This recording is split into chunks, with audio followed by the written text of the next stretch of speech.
تاني مرة صديقي البولندي بيبهرني باختراعاته الغريبة. بص جايب ايه؟ لقيته معلقها كده، قلت له دي سلسلة ولا ايه؟ دي ايه دي؟ ده طلع ايه بقى؟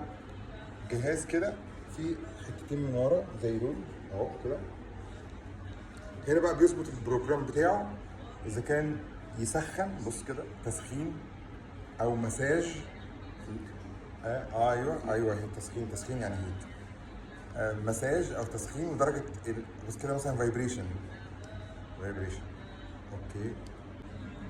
بس تحس بقى ان في فايبريشن زي بتاع الموبايل كده بيضرب في عشان ايه بقى؟ عشان الحتتين دول لو انت عندك فيهم وجع ولا حاجه، الجهاز ده يعني ان شاء الله كده يعالجهم او على الاقل يسكن لك الالم.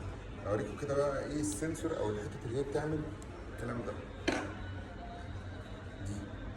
دي اللي بتبقى متزعه على الرقبه من ورا عشان تديك يا اما تسخين يا اما مساج. بس الجهاز كله على بعضه عامل ازاي؟